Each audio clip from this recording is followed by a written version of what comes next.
Yes, yeah. We have honor from a speaker from Vietnam.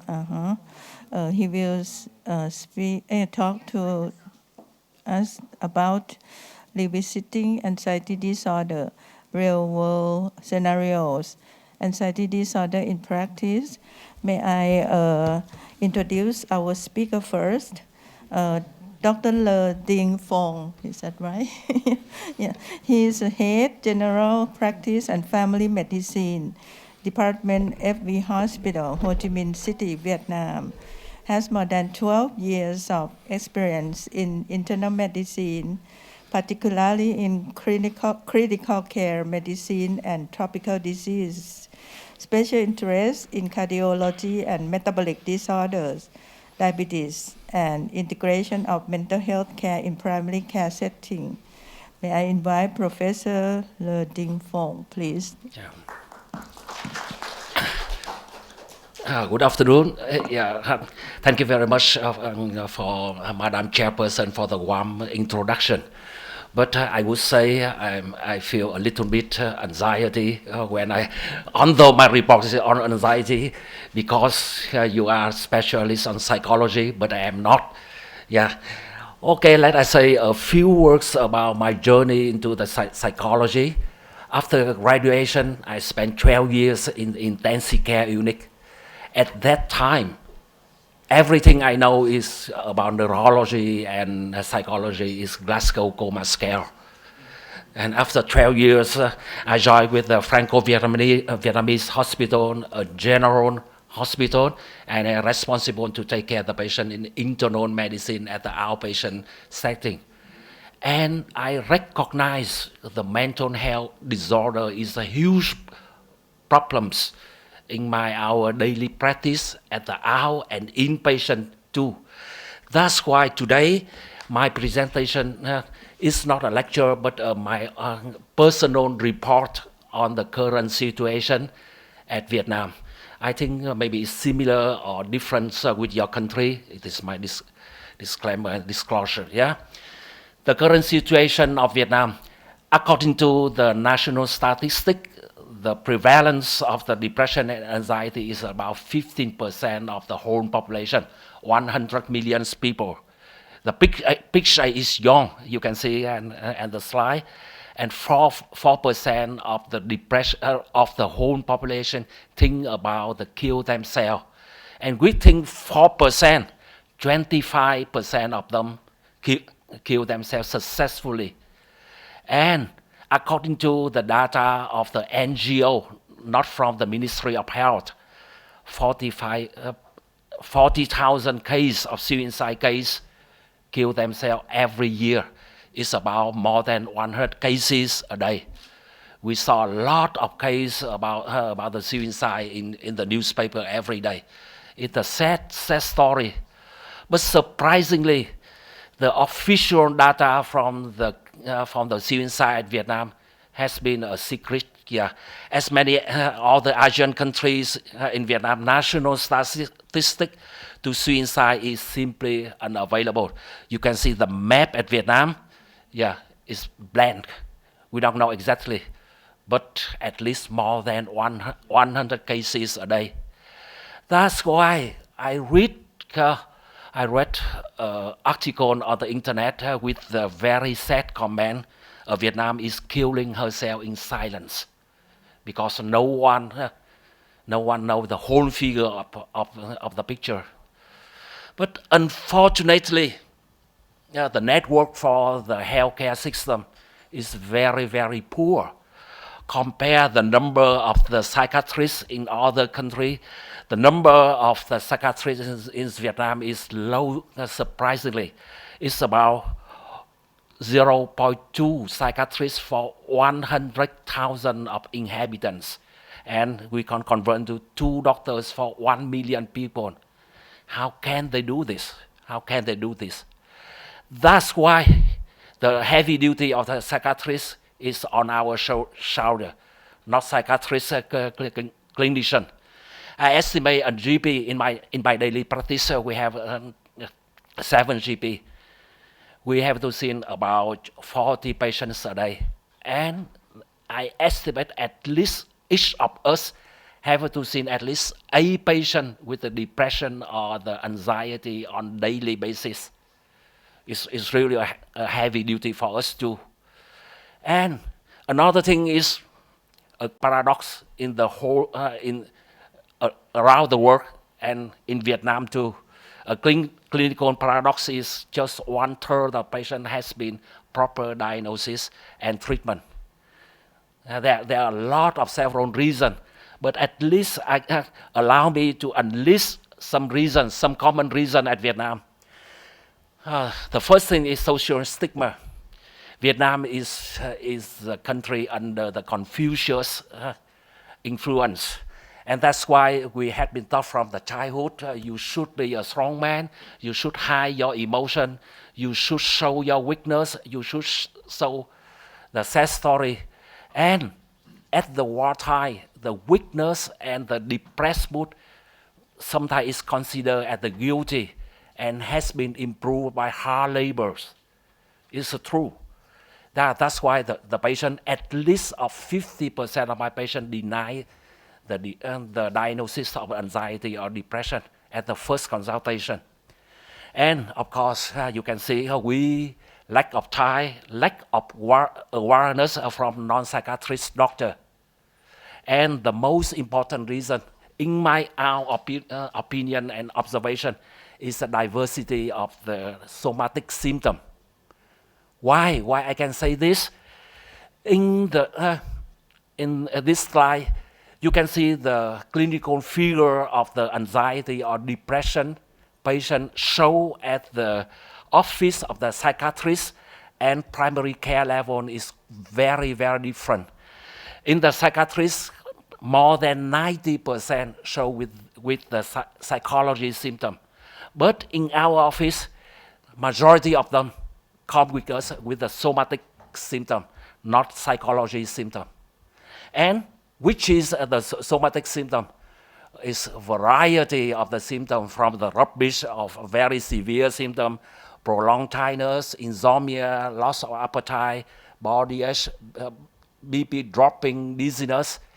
And because it's too wide of the symptom, in many cases, it led the physician go to the wrong diagnosis or rubbish diagnosis, neurasthenia, coronary artery disease, cardiac neurosis, vestibular disorder, IBD, etc.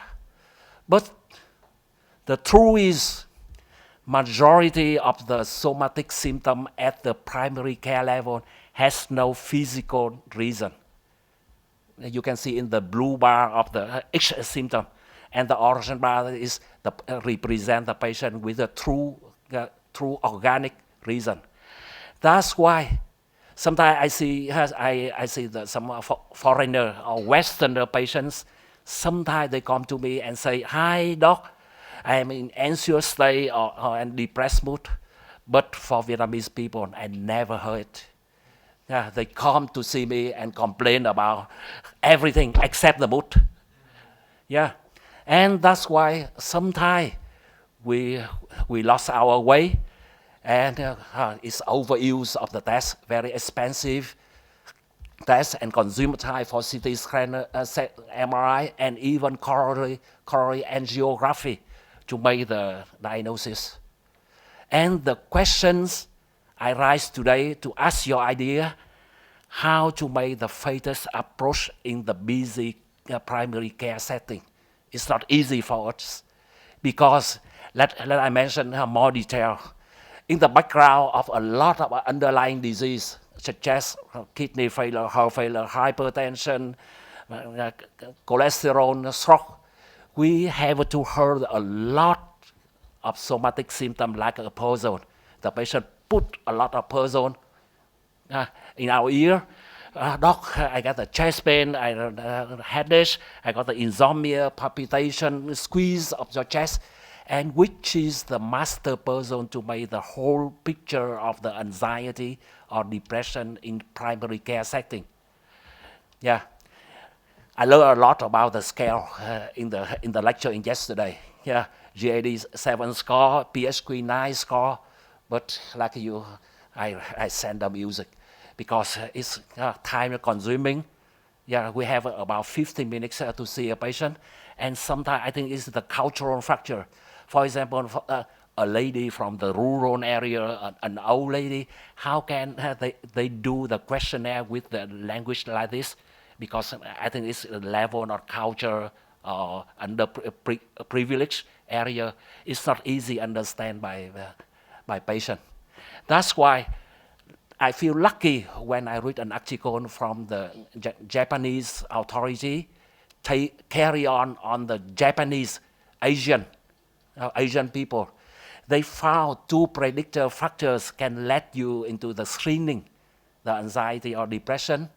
First, the patient complains 3 or more somatic symptoms, or not and.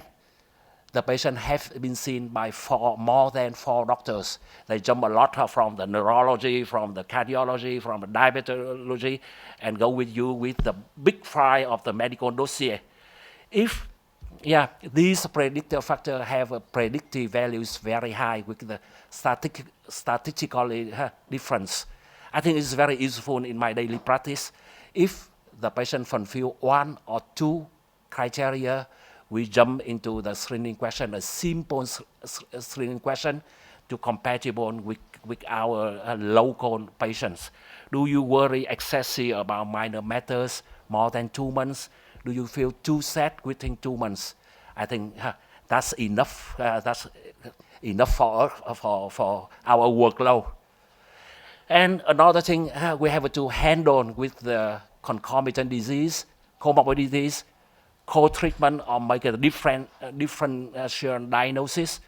Because in internal medicine there is a lot of disorder have a similar symptom with the depression or anxiety. For example, in Vietnam, hepatitis C is common. It's around 2%.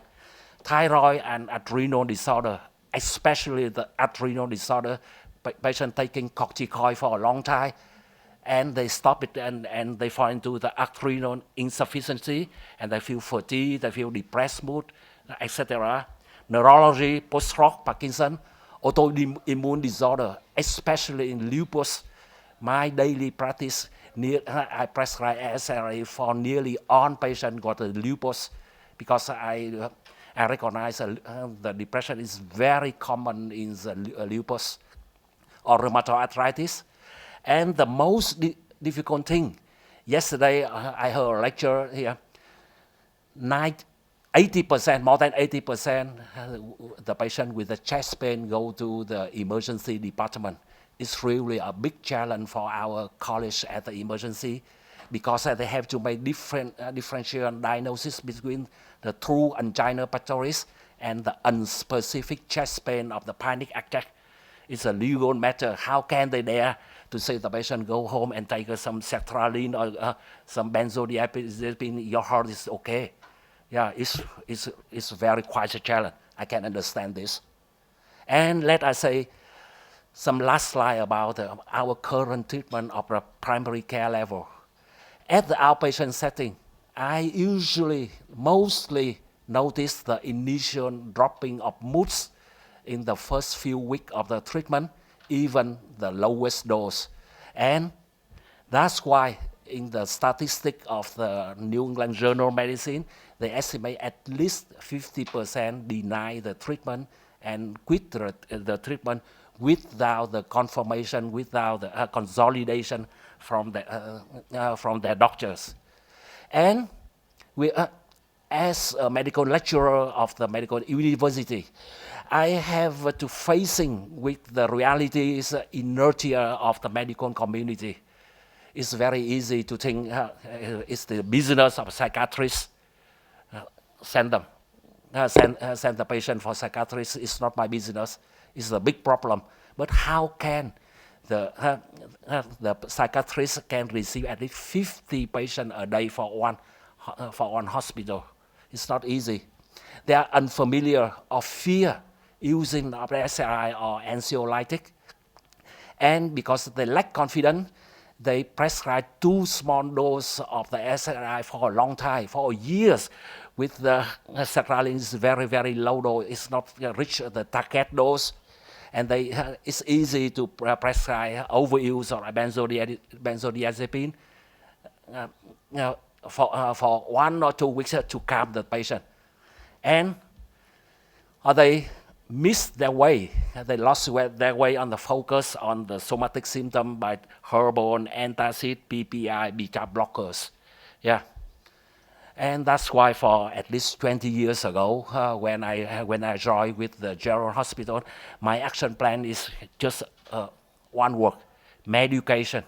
I trying myself to raise the awareness of the medical communities and public through the CME lecture, radio show, TV show, to raising the acceptance of the doctors and the public for the depression and anxiety, because I like to convince them it's not a weakness, it's not a guilty, but it's a problem of the public health. As you said yesterday, I try to make them to more confident to prescribe at least one of SSRI. I think 1 or 2 is enough. You are a specialist. You know a long list. You have a long list of choice. But we are not. Just 1 or 2. I think is enough. And they know the way for skillful management of somatic symptom, not lose the way for follow-up to make the diagnosis, to treatment of the somatic symptom, and at least they can handle some minor adverse events of SSRI for the first few weeks. I think that's enough for the current situation of Vietnam. And at the end of my presentation, it's not a conclusion, but it's a closing question for all of you, the specialists on psychology. Is the situation of your country is similar with mine, and your action at primary care level? Can you help? Thank you very much for your attention.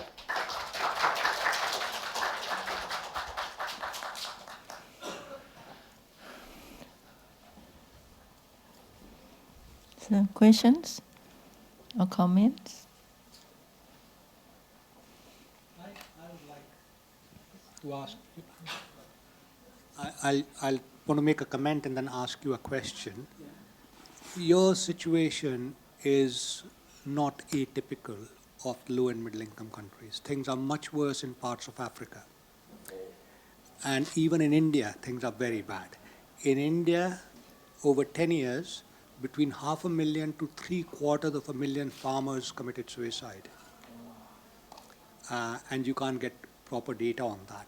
There are 7,000 psychiatrists for 1.4 billion people, and they're all in cities. So you're not alone. The question I wanted to ask you was, you said this, this Confucius thing of maintaining face and not showing emotions. Yeah. On the part of the patients or the community. Are doctors also reluctant to probe emotional matters? Does it work both ways? Yeah. Not only the patient is reluctant to talk about it, doctor is also reluctant to ask. Is that true? Yeah, it's true.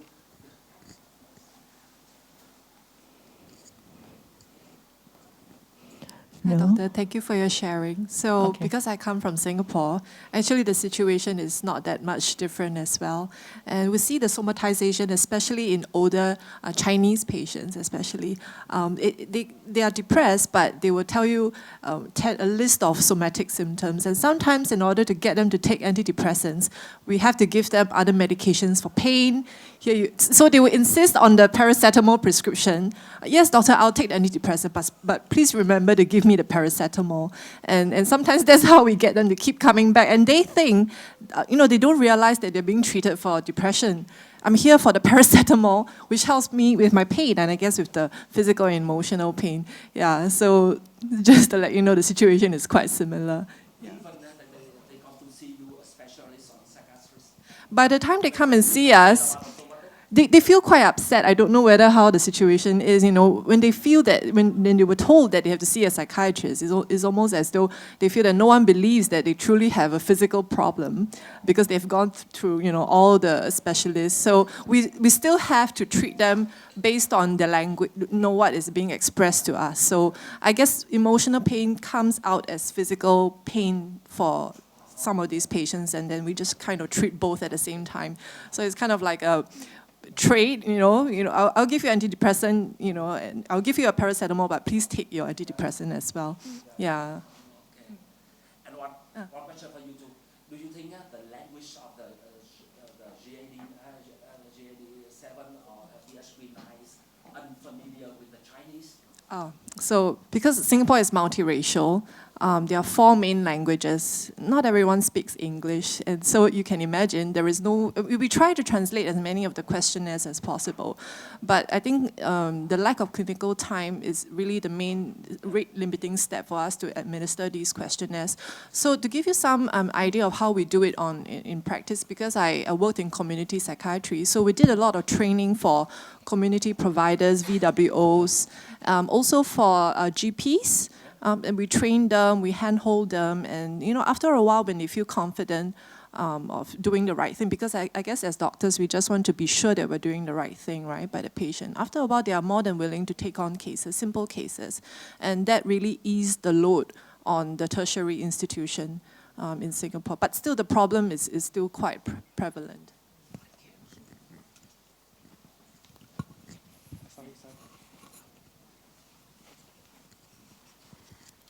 What I find useful in our setting, we have this analogy that we give to our patients so that psychiatry is more acceptable. We tell them mental illnesses are like other medical conditions, and just like diabetes, if there is increased blood sugar, we try to give medicine to lower the blood sugar.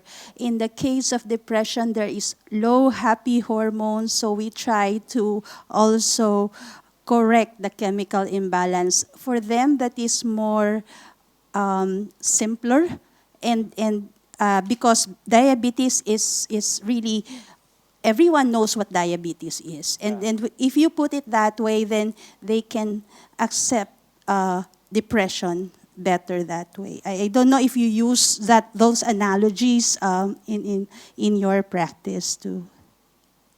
I think it depends on patient. Yeah, 20 years ago when I starting the public awareness about depression, nearly, I estimate at least nearly 80% deny the depression.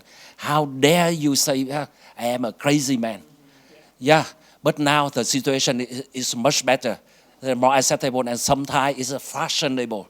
Some model go to the newspaper, oh, I'm depressed, I'm so, it's quite a difference. Yeah.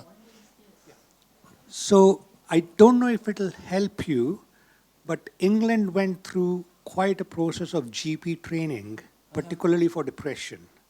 So if you look at the early work of Goldberg and Huxley from Manchester, they really had quite a structured program for training primary care folk in understanding depression.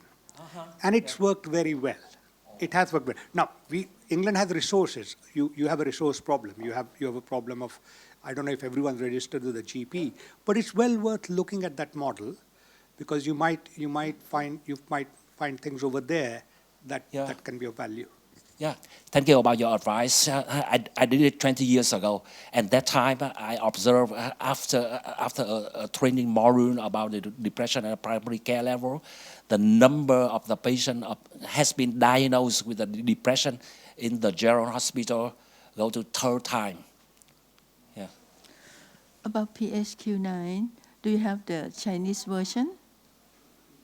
Yeah, because Cannot understand. Yeah, in my experience, because when I developed some tools, for example, Adascock, for Malaysian, we have three three versions: Yeah. Malaysian language, English language, and Chinese language. Oh, yeah, so yeah. I think that you can do with cultural validity in Yeah. Chinese version. Yeah, it's great ideas because you know in our country there is no official version of the PHQ-9 issued by Ministry of Health. I do it by myself. Oh, I see. Oh.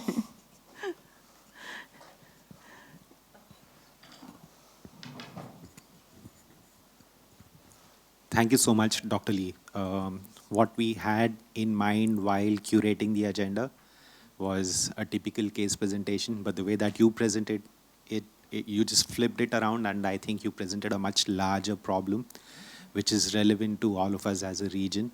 And I wanted to highlight one of the activities which we at Beatrice are immensely proud of. We have a podcast.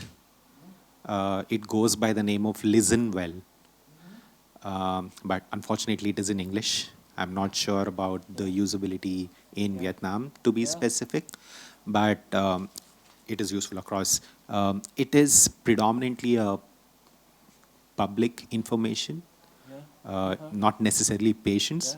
You could just log into any of your favorite platform. It could be Spotify, iTunes, whatever platform. And also you could go on the website called listenwell.com. It is hosted by a psychiatrist, Dr. Mohammed Al-Suwaidan. He is from Kuwait.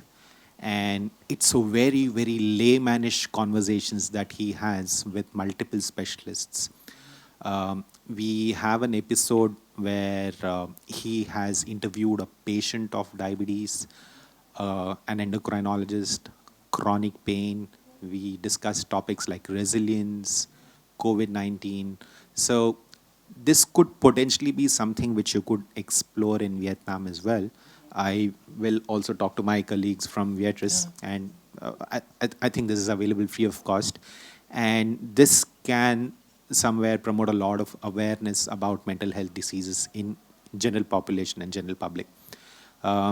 This is completely above brand. There is no mention of brands. This is absolutely issued in public interest by Beatrice. And I think we take a lot of pride. We talk about this particular platform and activity of ours at the global level. So I just felt that, okay, this might be the most opportune moment to mention about this. Thank you so much. Thank you. It's called Listen Well. I appreciate this. Thank you.